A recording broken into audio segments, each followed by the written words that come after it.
ဒီမှာကြည့်အောင်ဒီလိုဒီမှာ fruit type လေးဒီမှာလေးမှာထောက်ထားပြီเนาะဒီနေရာမှာဒီလို value တွေထည့်မှာဆိုတော့ဒီဘက်ကရွေးလိုက်တဲ့ value ကို base လုပ်ပြီးမှ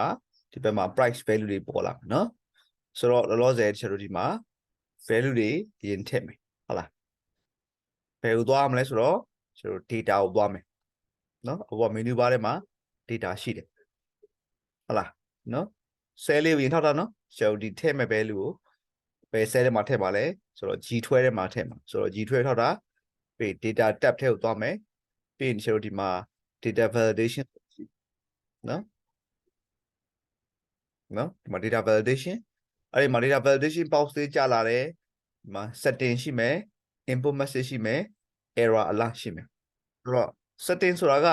ကျွန်တော်ဘယ် value တွေထည့်မှာလဲ allow ဘယ် value ထည့်မှာလဲကျွန်တော် list value ထည့်မှာဘာ value တွေလဲနော်ကြည့်အောင်ပထမထည့်မှာက mango ပြီးရင် mango ပြီးမှာ banana ပြီးရင် guava ပြီးရင် apple ဟုတ်ပြီသူတို့ရှိဒီဘက်မှာ value နှစ်ခုရှိတယ် ignore blank လား insert drop down လားဆိုတော့ insert drop down กว่า insert drop down ဆိုတဲ့အဓိပ္ပာယ်ကခုနကမှရှိလို့မြားလေးပေါ်လာတာဒီမှာမြားလေးပေါ်လာတာdrop down ကနေရွေးလို့ရအောင်နော်အဲ့လိုမျိုး drop down လေးပေါ်ခြင်းလို့ဆိုတော့ပြန်ရွေးရမယ် data validation နော်ဒီမှာ list ဘာတော့မလဲ mango banana guava apple အဲ့မှာ insert တော့ထားမှာ ignore blank နဲ့ blank ဆို allow လုပ်မယ်လို့ပြောတာ ignore blank ဆို blank ထည့်လဲရပါတယ်ပေါ့တဘောကကျွန်တော် blank ထည့်လဲခွင့်မပြုဘူးအဲ့တော့အမှန်ကြီးဖြုတ်ပေးနော်ရပြီလို့ရှိရင် input message ကဘာလဲ input message ကနော်ဒီမှာ show input message one set is selected ဆိုတော့ user ကို hints ပေးမှာနော် title လေးရယ်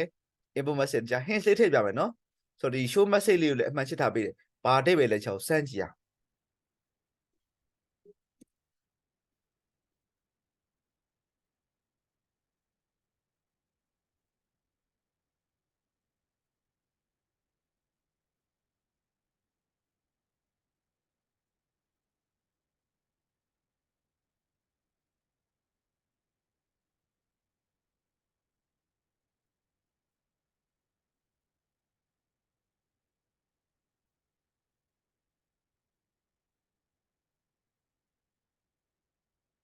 ဟောဒီမှာ at least one fruit must be selected ဟုတ်လားဒါက input message အပေါ်ကကျတော့ title ဘာလေးတော့မသိဘူးနော်ပြီးမှတစ်ချက် run ပြမယ်ဟုတ်ပြီခုလောဆိုတော့ I မဲ့ထည့်ထားတယ် title မှာ choose one fruit ထည့်တယ် input message မှာ at least one fruit must be selected ဆိုပြီးထားထည့်တယ်နောက် error alert မှာကျိုး style ရှိမယ်ဒီမှာ stop word ရှိတယ် warning ရှိတယ်ပြီး information ရှိတယ်ဟုတ်ပြီနော်ဒီမှာကျ warning ပေးလိုက်မယ်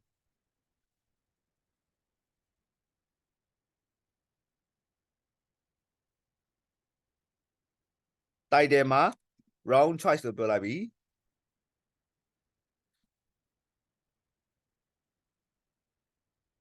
invalid data ပေါ့နော် error message မှာကျတော့ invalid data ပေးလိုက်ပြီဒါတွေကမထည့်လည်းကိစ္စမရှိဘူးကွာအဓိကကျွန်တော်ဒီ setting မှာပဲအဓိကထားပြီးတော့ထည့်လို့ရတယ်ဟုတ်ပြီနော် input message နဲ့ error လာနေမှာထည့်လို့ရတယ်ဒါပေမဲ့ exam မှာကျွန်တော် user ကိုဒီ hints ပေးပါဆိုရင်ဒါလေး input message ထည့်ပေးမလား hints ပေးတာ user ကိုဘာလုပ်ရမှာလဲပေါ့နော် hints ပေးတဲ့သဘောနောက် error alert က user ကဒီပေးထားတဲ့ option တွေကနော်သတ်မှတ်ထားတဲ့ value ကိုမထည့်ဘဲနဲ့တခြား value တစ်ခုထည့်လိုက်တယ်ဆိုရင်နော်တခြားတို့ user ကို warning message ပေးတဲ့သဘောပဲနော် wrong choice တိုက်တဲ့က invalid data ပြင် okay နေမယ်ကြရပြီဟောဒီမရပြီမကြည့်ကြည့်အောင်ဆက်ထားလိုက်မယ်နော်ဟောဒီမှာပါလဲ input message ထဲက choose one fruit ဒါကတိုက်တယ်အောက်က input message at least one fruit must be selected ဒါက input message ကကွာအဲ့တော့ဒီချက်တို့ကရွေးရမှာကဘာရွေးရမှာ mango banana guava apple ခုနကတော့ teacher comma လေးခံပြီးရေးခဲ့တာဟုတ်လားဆိုတော့ဒီမှာကြိုက်တာရွေးလို့ရတယ် error မပြအောင်အဲ့တော့ teacher blank ပေးလိုက်မယ် blank အဲ့နောက်ခေါဟောဒီမှာဘာလဲတော့ invalid data တဲ့ဟုတ်လား wrong choice တဲ့ဒါ teacher ပေးခဲ့တဲ့တိုက်တယ်ဒါ teacher ရေးခဲ့တဲ့ message ဟုတ်လား wrong choice invalid data ရမလားဆိုတော့ that's teacher တို့ဒါ user ကိုမမှားရအောင်နော် data entry data ထည့်တဲ့အခါမှာမမှားရအောင် user ကိုအကူအညီပေးတာပဲနော်ဒါ data validation လို့ခေါ်တယ်အဲ့တော့ teacher တို့ကဒီမှာထည့်လိုက်တဲ့ value နော် teacher တို့ထည့်လိုက်တဲ့ value ဥပမာ teacher ဒီထဲမှာမရှိတဲ့ value ထည့်မယ်ကွာဥပမာ orange ထည့်လိုက်ပြီအဲ့နောက်ဟောမရဘူးလို့လားနော်ဒီမှာ round choice လို့ပေါ်လာတယ်လားနော်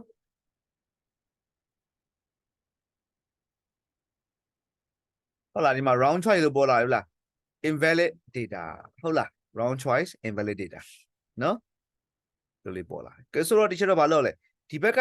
value ကို base လုပ်ပြီးမှဒီဘက်က total price ကိုထုတ်ပေးမှာအဲ့တော့ total price ထုတ်မယ်အဲ့တော့ total price sale လို့ထုတ်တာ fx in summif ရပြီ criteria ဘယ်သူ့ကိုရှာမှာလဲဒီကောင်ကိုရှာမှာ G ထွဲတဲ့ value ကိုရှာမှာဟုတ်လားဒါ user choice လေ G ထွဲတဲ့ value ရှာမှာဘယ်ထဲမှာလိုက်ရှာမှာလဲဟောဒီ A22 A10 ထဲမှာလိုက်ရှာမယ်ဟုတ်လား sum range ကဘယ်ထဲမှာလိုက်ရှာမှာလဲ D22 D10 ထဲမှာလိုက်ပေါင်းမယ်ဟုတ်လားဆိုတော့ဒါလေးတွေကိုကျွန်တော်မလုပ်အောင်မလဲ absolute လုပ်ပေးရမယ်ဘာလို့ဆို sorry wait a minute absolute လုပ်စရာလိုလားကွာကျွန်တော်အောက်ကိုဟောဒီ summit function ကအောက်ကို drag ဆွဲကြသွားတာမလို့လား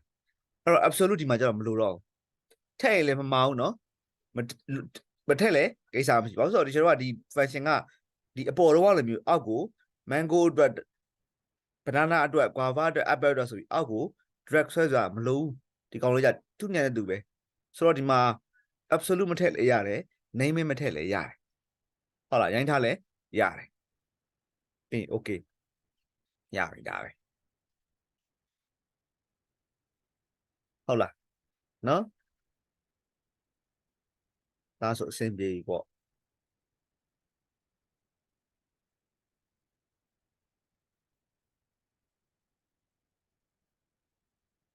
ရမယ်နော်ဆိုတော့ teacher တို့လောက်စားရှိတာကဒီနေရာမှာ dollar sign ထည့်ပေးမယ်ဘာလို့ဆိုတော့ price ကို price ဆိုတော့ teacher တို့ currency sign ထည့်ပေးရမှာဆိုတော့ home tab ကိုသွား